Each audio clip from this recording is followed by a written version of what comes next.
Hold on. Intro. It's intro time. Shush. Everyone shut up.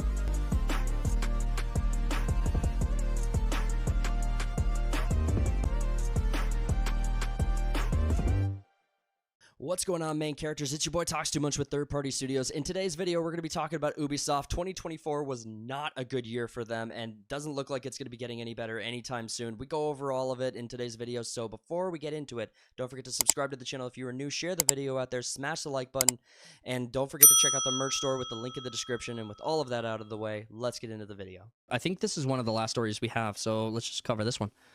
Ubisoft value tanks. Market cap dropped 85% from 2021 to 2025. Oof. That sucks so hard. That sucks so hard. Take that, you French bastards. You stupid sons of bitches. That's what you get. French Canadian bitches. That's what you get.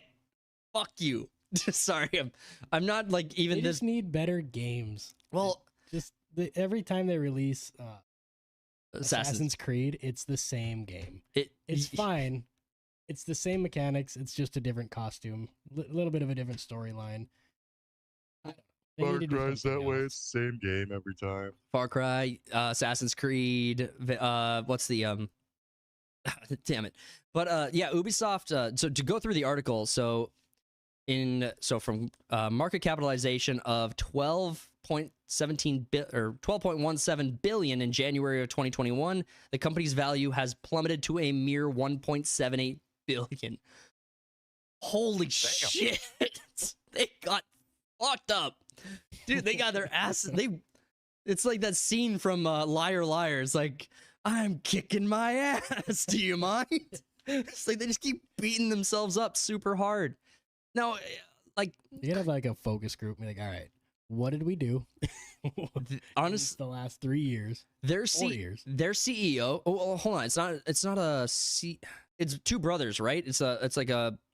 I defer to Cody. Knows more about Ubisoft than I do. I don't know. I don't know the CEOs. But. Right. I thought it was like like brothers who own the studio, and they've actually been fighting because Tencent Media was looking at acquiring Ubisoft. There were stories that came out in 2024 about another company buying up Ubisoft, and the brothers were trying to like retain control of the company. I mean, it's a lot cheaper now if you want to buy it. Oh yeah, I think Elon Musk should just buy it. I'm just kidding. I mean, Elon has his own game studio. What would he need with a failing one? I mean, it's a good time to buy shares in Ubisoft. No, it could go lower. It could. It can go lower. Go lower. It's gonna go lower in February. A share. $2.54 a share. Is that what we said? Yeah. Oh my gosh. So look at this chart. So to break down the chart, we've got 2005, 2010, 15, and 20. So it starts to go up really hard in 2018, 2017, and that's when it really starts to hard incline. And then we have COVID, which surprising that there's such a big dip in here, but between COVID and the market improving in 2018, you see a lot of growth here. But post-COVID, and after all of these flop after flop after flops, this just nosedived. It's all the way back down it's all the way back before the Trump administration. It's like way back in the day, like once upon a time numbers. So I mean, you know what they would need in order to reverse course on this? They need Assassin's Creed Shadows to actually succeed, and they've gone out of their way. They've made sure articles go out calling the fandom racists and misogynists, and they're all the istophobes. So they've been attacking the audience, attacking the communities. They've been posting bullshit. They stole artwork. They offended Japanese culture to the point where literally Japanese legislators were getting involved in the conversation and talking about how to like get Ubisoft out of Japan. I think that was this is also the game that like Assassin's Creed fans wanted since like the second one came out. Yeah. To set an Assassin's Creed in Japan, but the problem is that Ghost of Tsushima did it 4 years ago. Yeah. Yeah, Ghost of Tsushima, Ghost of Yote is coming out. Late to the game. Yeah, Yote is coming out. I mean, it's like South Park did it better. It's like other companies are beating you on this so hard. Do you think their big jump in 2020 was Rainbow Six? I think that's probably In That came out in 2015. 19, Assassin's Creed Valhalla came out, and that is actually like their most successful game of all time. Mm-hmm. So Rainbow It Six made right a into lot of Valhalla. money. Just Yeah, I mean, Rainbow Six. I mean, I would be very surprised if that's not a huge part of this. Rainbow Six. Siege came out in like 16 or 17. yeah, I think It's it was an old game. 2015. Yeah, you could see it start to incline there, but it's more of like that's the kind of improvement you'd see from like a one-off amazing game, not like franchise level carrying. Because Rainbow Six 16 Siege, and 18. well, Rainbow Six Siege is just a very successful is just a really successful one-off game. It's Right. not even like it builds into a franchise. Tom Clancy, isn't it? Tom Clancy, but I mean, each Tom Clancy game is even like unique to itself. I mean, yeah. X Defiant was really the attempt to merge them, and that flopped hard. And I would argue that that wasn't even like a game could be forgiven for being bad, as evidenced by like For Honor. Like For Honor came out with all these bugs. Right? You can have a really bad delivery and still have a generationally successful game. No Man's Sky, another great example. But what you have with Ubisoft and X Defiant was you were very, very bad marketing. Very bad marketing. They let themselves be branded as the Call of Duty killer, and really what they did was they just made a really bad hero shooter game that nobody wanted another hero shooter. At the time that X Defiant was being pushed, everyone wanted an alternative to Call of Duty. Call of Duty was doing the huge battle royales, the really bad maps. They were being antagonistic to the community. They weren't fixing their cheater problem. They were Modern Warfare 3 sucked ass. Yeah, I hated playing the game, but I still played it all the time. Yeah, that's what I mean. Is like if there was another alternative, if there was another good alternative, and all you want is just like a very, very dialed back, muted first person shooter, arcade shooter game with like good maps. I think what I really learned this year from Call of Duty was that their maps set them apart. Their maps are the thing that really makes or breaks for them, because Black Ops 6, the mechanics are awesome, but the maps are horrible. And so as much as I love Black Ops 6, it's almost unplayable on most of those maps. I'm still planning on downloading that game. It's fun. I encourage you to, because they will add more maps. It's just that's almost always a super slow process. So you have Ubisoft, who is also the champions of DEI when it comes to like gaming. They're like the bad. They're like the big bad of that like idea in gaming. And you have Outlaws, which was that attempt at like making the female character like super powerful female, like a lesbian car mechanic. It's just chick Han Solo. Yeah, it's just chick Han Solo. Right. You have Solo. Assassin's Creed DEI of Shadows, like that's like Assassin's Creed Dark Shadows. Fuck, damn it. I mean, you got this. I did bad. I did a bad.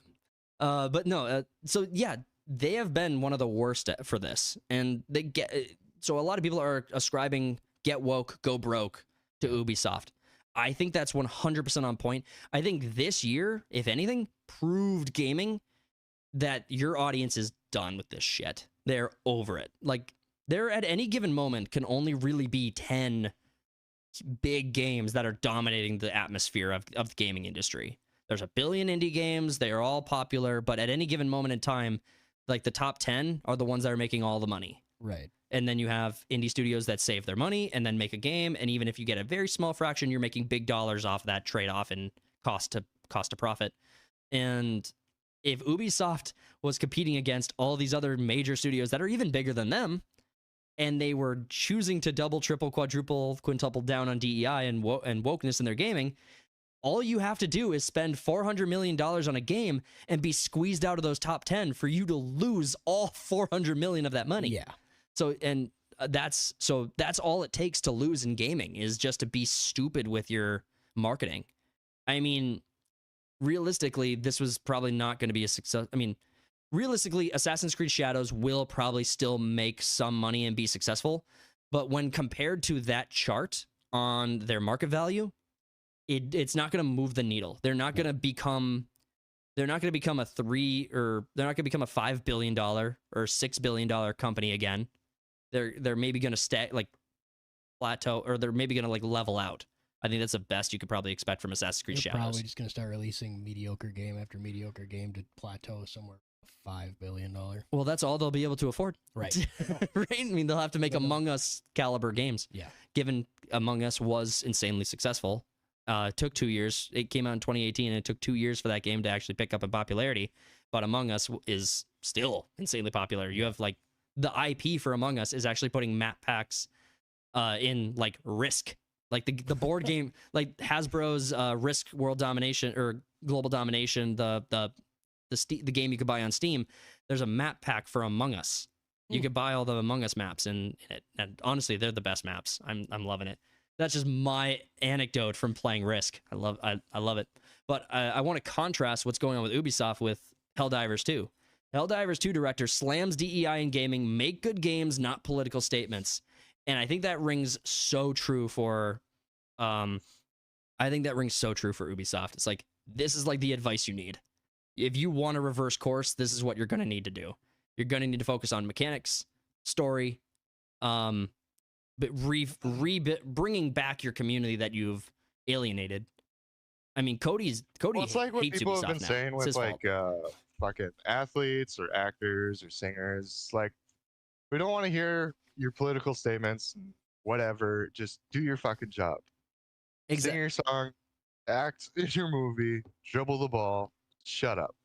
Exactly. These people suck. Make a good game and shut the fuck up. Now, I would be... We don't follow these people for their political views. No, we don't. I would be hypocritical if I didn't also point out Helldivers 2 had its own issues with its launch and with Sony and with the whole debacle around being required to have a PSN network in order to play it anywhere. But they made efforts to resolve that issue in the gaming community's favor, and I think that it basically came to a draw on that whole debacle because they reversed course entirely, but the game was unplayable in countries that didn't have a relationship with Sony. So even though you didn't require a PSN, like, there were South American countries that you still couldn't play this game in because you're still required to have a Sony something, but that relationship doesn't exist in those countries. So Helldivers kind of came to a draw where the people who matter, Americans, got their game, didn't have to buy a PlayStation Network, and everyone in South America gets the short end of the stick again. Yeah. Rivers run south, so I mean they get everything we dump anyway. You're welcome. Sorry, that's not good. I did it bad.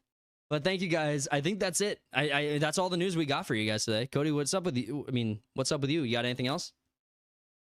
Not much. What's up with you? I mean, I'm good, man. I'm good. What's up with Colton? What's up with you? Nothing. All right, cool. Living. Guys, thank you so much for tuning into this episode. We are going to wrap it up there. If you enjoyed this content, please consider subscribing to the channel. It is free. It's the best way to show your support. Again, don't forget to check out the merch store. Link is in the description. And also, like the video. Comment below what your favorite topic was and what your opinion is on the Ubisoft debacle. That was pretty fun to talk about. Thank you, Colton, for being in the studio. Really appreciated having you on. We will wrap it up there. Guys, go tell your stories, and we'll talk to you later. Peace out.